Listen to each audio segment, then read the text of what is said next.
Shawty, you know the vibes, when I hop in the ride, you better be Take one. when I pull outside, baby, you know the vibes, baby, you know the vibes. What's going on, Travel Fam? It's your main man, Just GQ, and you are tuned in to another episode of The Travel Guys, the podcast dedicated to making travel easy for everyday people like you and me. We've got a great show for you today, and this is our first episode recording on video. So what's happening to all the YouTube subscribers out there? What's going on with you? Welcome to the channel. And for you who are listening to the audio, make sure that you check us out on YouTube.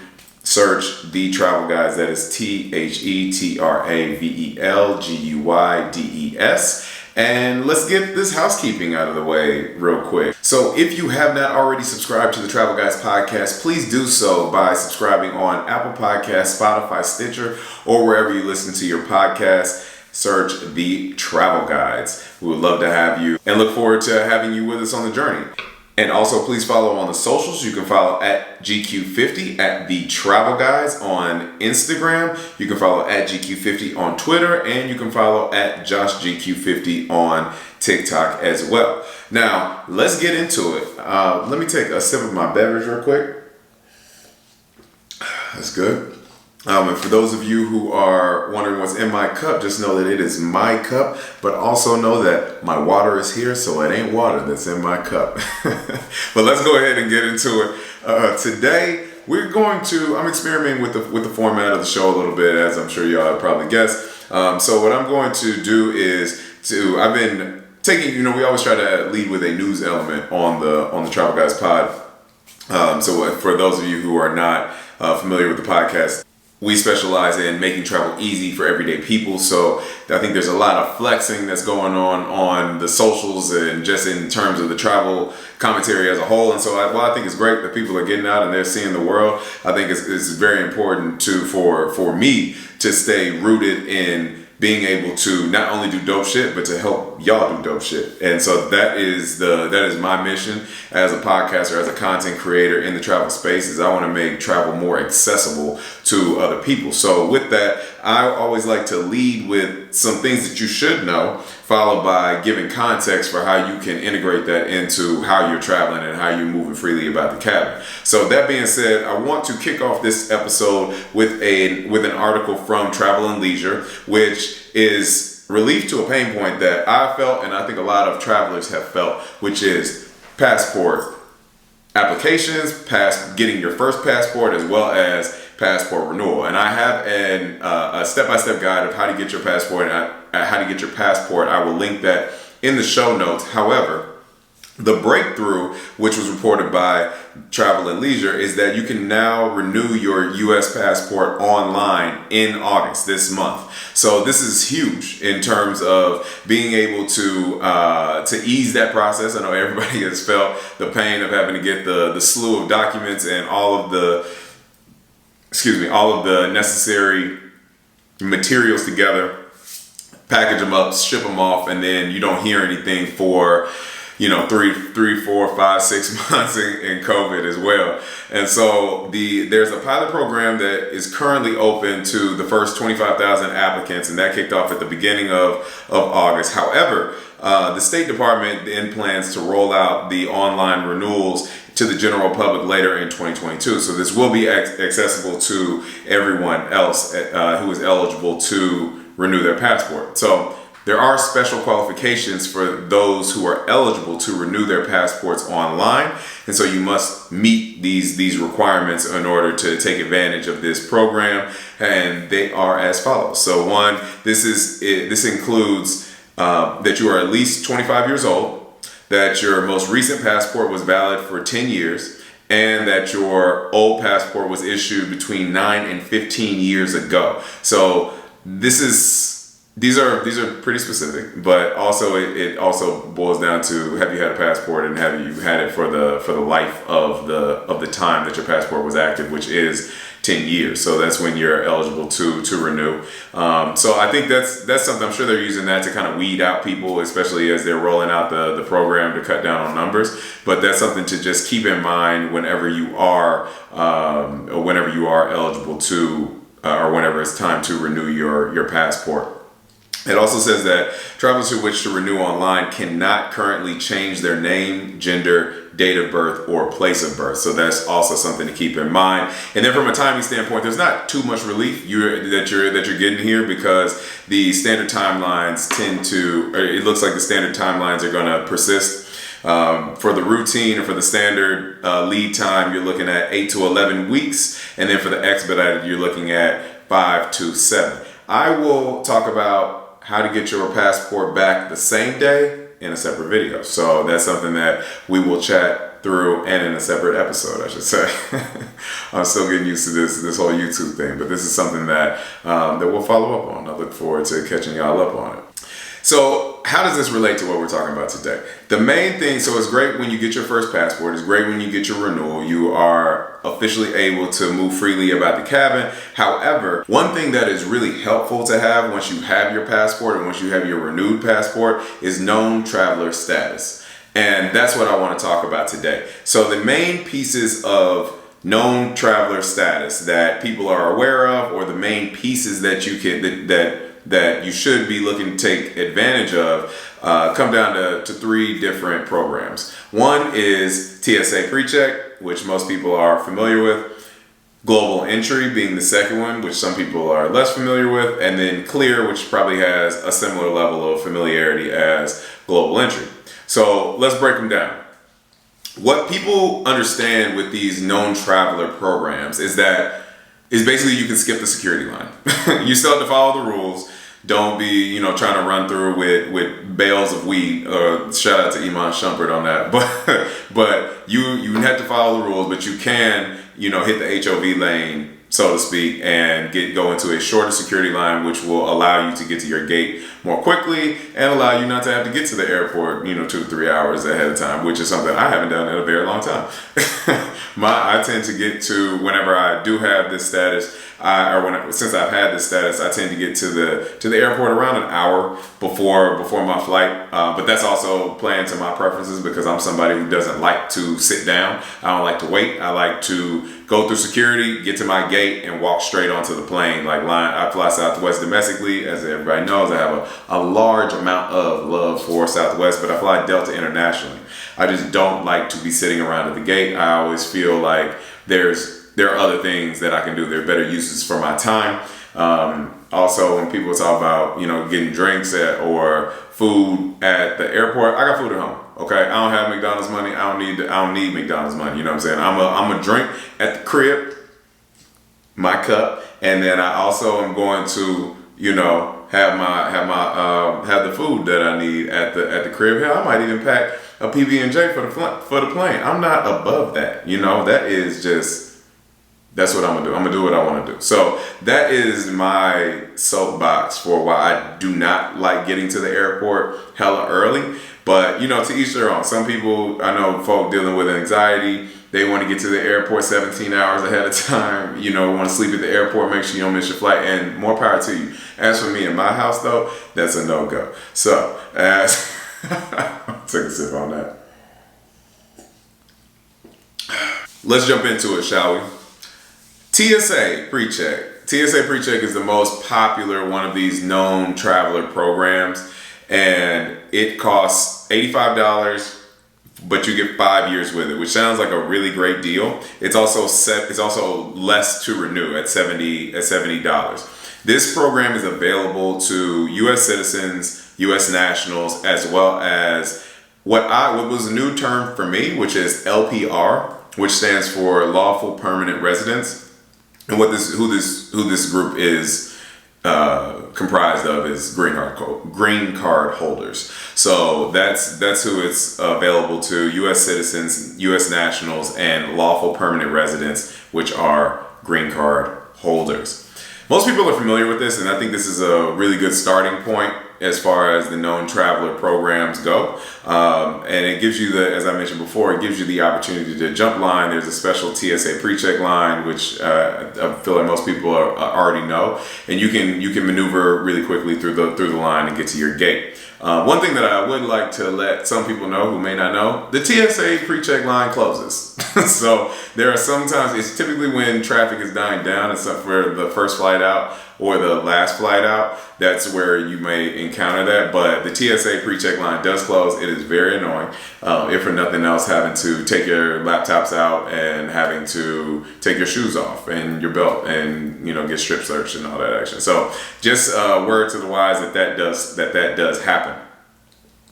The second option that I want to discuss is global entry. So global entry is $100 for 5 years. So very similar to TSA Pre-Check. It actually includes TSA Pre-Check as well.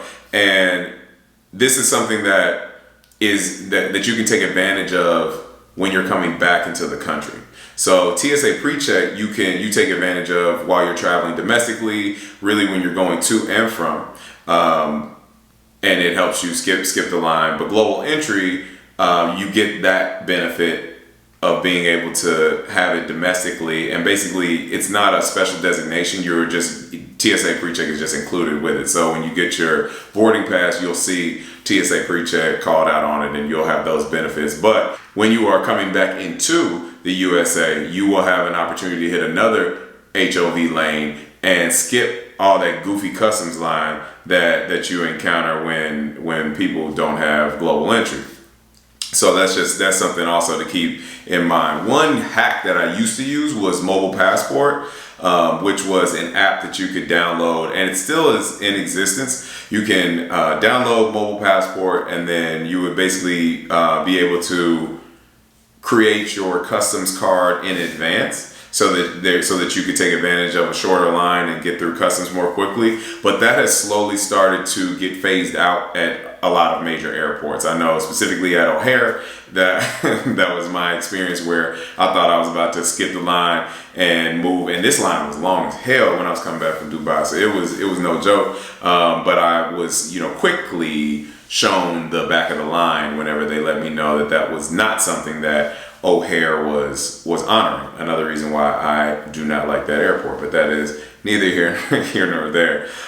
With global entry, you'll see the symbol that will represent the line where you need to go into, but ostensibly you will scan your passport, and then because you are a known traveler, somebody who travels a lot, and you have been basically pre-screened to where they will load your information, and then you'll be able to check off if you needed to declare anything and the details of your trip ahead of time, go into the shorter line, and then you'll be able to chat with the customs agent, and then you can move forward really quickly. So it's a beautiful situation. I think it's something that you could be taken for granted until you are a regular citizen again, and then you understand how valuable having global entry is when you're coming back into the city, especially because when you're coming back from abroad, let's keep it a stack. Like, you just want to be home. You know what I'm saying? Like, I tend to travel in stints of 7 to 10 days. When I hit 10 days, I'm gonna be in I Miss America mode. You know what I'm saying? Like, I'm gonna be ready to come back. I'm gonna be ready to cook for myself. I'm gonna be ready to maybe have Waffle House. I'm gonna be ready to sleep in my bed.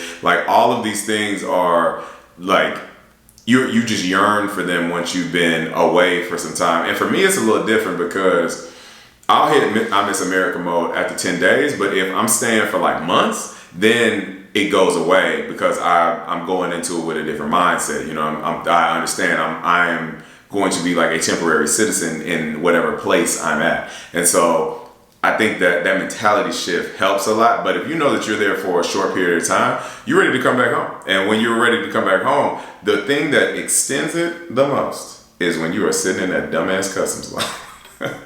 So being able to maneuver around that instead of snaking for an hour and a half is well worth the $100. And also think about not even 2022. Think about the last 6 months. Hell, think about the summer. Okay? Think about all the dumb stuff that you did with $100.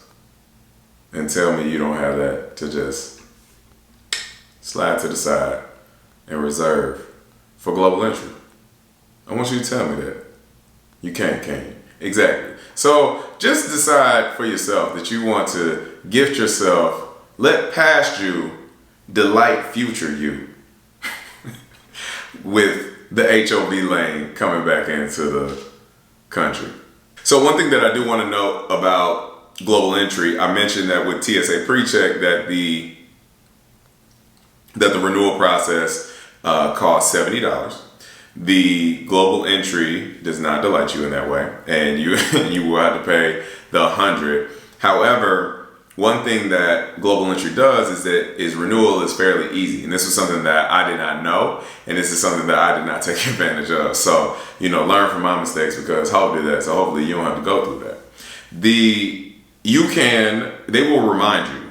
You should understand when your global entry is expiring, and 5 years feels like a long, long time. And actually, this is shout out to the first episode of the Travel Guide. So when you are going down the rabbit hole, especially if this is your first time hearing about the Travel Guides podcast, go back to episode 1, and that was in 2016. So that was, or 2017, excuse me.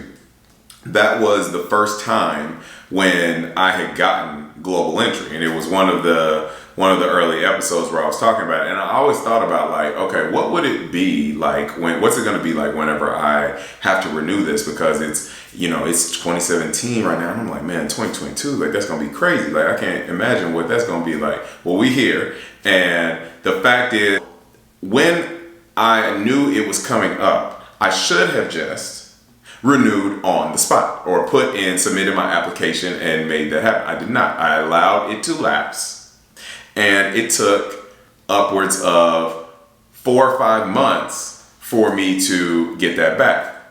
Now, similar to how the passport situation goes and the passport process works, you submit, they confirm receipt, and then you can't really check anything. You don't know where you are in the queue. So I'm just going back daily, weekly, and checking to make sure that checking to see how my application is moving with no movement, So as I submitted, I'm like kicking myself, because I'm like, man, I could have just submitted before my global entry lapsed, and I would have been in good shape. Now this whole time, I haven't stopped traveling. I'm still going, but I'm a normal citizen, and not having TSA Pre-Check. Now, at my favorite airport, which is Chicago Midway, you don't need it. Like, you can maneuver through the line a lot, but you also never know when you're gonna need it. So, there were multiple times where I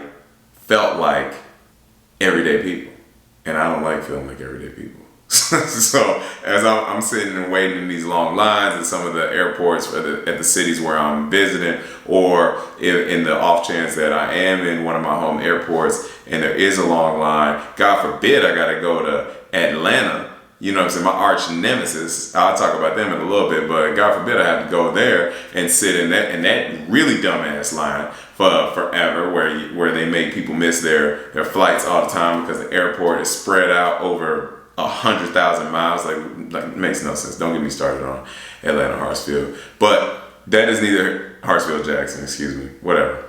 But the point is that having TSA Pre-Check and then not having it, and having global entry and then not having it, delivers some valuable perspective on how valuable these things are. Now, I say all that to say that the renewal process ended up taking about 4 or 5 months. It was completely avoidable, because if I would have just been proactive in submitting the renewal application, then I could have gotten it back and paid my money. I'd been good. That being said, when I was coming back from Dubai some months ago, prior to the summer, I was sitting in a dumbass customs line, where I got denied trying to use mobile passport, as I had talked about. And while I'm standing in line, or excuse me, right after I had gotten through customs and got access to my email, I noticed I had received my renewal. My application had gone through and had been accepted. Now, I felt so relieved that I would not have to do that again, but I had already wasted, like, literally, this line was long as hell. It was like 2 hours I was standing there. So I was very happy to see that, and that's something that I just want y'all to understand, that when you have an opportunity to make sure you don't have to deal with any crap like that, like please go ahead and do that. So lean forward and being proactive in your renewals. The third one I want to talk about is Clear. Now, Clear is, TSA Pre-Check is $85 for 5 years. Global Entry is $100 for 5 years. Clear is $189 for 1 year. So definitely some variance there. Additionally, Clear has very limited access. You can only use your Clear access at 58 airports nationally. Now, for context, Global Entry is accepted at 200 airports nationally. So that's something that you should just keep in mind. The screening process. Candidly, I have all three. So that just as a spoiler alert, I have all three. Clear was something that I tried out because on one of the friends and family type action where like one of my friends, shout out to Nina if she's listening, had Clear and then gifted me the invite, and so I went through and was like, okay, cool, I'll check it out. I got it at a little bit of a discount initially, and so I tried it and it was cool. They got my ass with that auto renewal situation, so I ended up getting charged $189 for the following year. So you definitely need to stay on them about that. However, Clear is the screening process is what got me. So like when you go through Clear, there's the Gen Pop line, there's the TSA Pre-Check line, and then there's the Clear line. Now, when you go through the Clear line, it's usually clear. So you walk through there, and then when you get to these like kiosks that they have, right? And so of the kiosks, they have a couple of options to verify who you are. You have to scan your boarding pass, and then you can scan your fingerprints. And then, which, iPhone, if you had the iPhone 7, which I still have mine, or if you had one of the earlier models, they got your fingerprints. So like it is what it is. But what they don't have, and this is something just for me, I do not do Face ID on my damn phone. Like it freaked me out. I was like, I'm good on that. I don't want any parts of given a facial scan and all that. And I understand I don't really use filters like that. And I'm just like, I'm not really like a, big brother, they're watching us, because I understand they have a lot of our data, but there are certain things that I'm just not really comfortable with. And them being able to do a facial scan was one of those things. Facts. And I have had a phone with Face ID for a very long time, and I still am typing in my damn code, but for my passcode to get through. That being said, the first time I took Clear, I was going through Atlanta Hartsfield-Jackson Airport. The line was stupid, and I was like, they were like, well, we have Clear, and the line was clear. So I was like, oh, I'm about to just sign up. I'm gonna go do it. So I sign up, do my thing. I'm working my way through because I'm rushing to catch my flight. And they're like, okay, put your chin here, which is the other verification. So I put my chin on this little like rest, and they're like, look here at this green dot, and I look at the green dot, and then the screen that I didn't know was there illuminates. And I have never seen the parts of my eye that were exposed, and immediately and audibly I was like, fuck, they got me. And I was just like, oh, you have all of my biometric data. Like you scanned my soul, and now I'm in the system. So that shit freaked me out. So I just want y'all to know that that's what it's gonna be when you have Clear. Now, one thing so just to recap before we move forward, TSA Pre-Check, $85, 5 years. Global Entry, $100, 5 years. Clear, $189, 1 year. One thing that I did not talk about is the screening process for TSA and Global Entry. The screening process for TSA and Global Entry is once you have submitted for the first time. Renewal, very, very simple. You submit, you wait, you get approved. When you are initially going through the process, you submit your application, they will review the application, and then they will call you in for an interview. The interview is going to be at whatever major airport that you're close to. You'll go in and talk to one of the TSA agents. They will ask you about your travel history. They may ask where you've traveled in the past 5-ish years, and you'll have to list everywhere internationally. And then from there, then they will honestly just ask you questions to make sure that you're not suspicious. They'll already do a background check on you, so they'll know a little bit about you. And then from there, then they will either approve or deny you.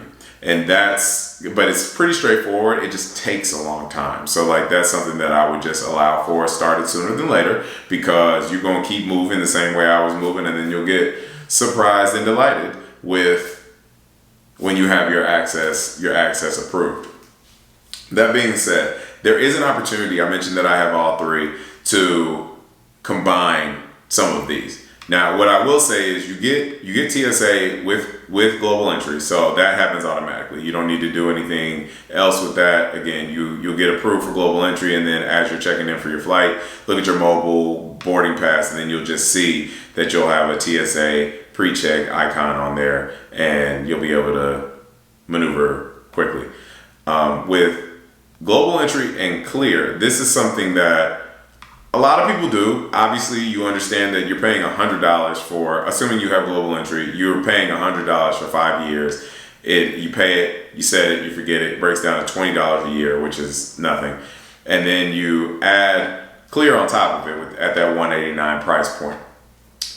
What you really do is you just make yourself bulletproof for a handful of airports where they have long lead times, and they also allow you and respect the TSA clear combo. So what will happen is you'll go through the clear line or the TSA line, whichever one is shorter. You probably go through the clear line, to be honest, because clear has to verify you and TSA doesn't, because you're already verified on your mobile, on your boarding pass. You go through, they'll verify you. You will basically be able to skip the line through the clear line, and you won't have to take you'll go through security with TSA rules, where you don't have to take out your laptops, you don't have to take off your shoes, you don't have to really do anything. So it does give you the best of both worlds. Does it give you the best of both worlds at that price point? I don't know. That's for you to decide. But where I have seen it be actually truly beneficial is only boils down to 2 airports: Atlanta and Denver. 2 notoriously terrible airports. But those are the 2 airports where having TSA/global entry and clear really helps you and can make sure that you are able to maneuver freely. And that'll do it for our first episode on YouTube. Thank you for hanging out with me for our inaugural YouTube episode. Definitely appreciate y'all. Thank y'all for letting me talk to you about TSA Pre-Check, global entry, and clear, but how clear is worthless. Not to everybody, but definitely to me. And thank you for tuning in to another episode of the Travel Guys Podcast. And remember, your next adventure is just a click away. Thanks for listening.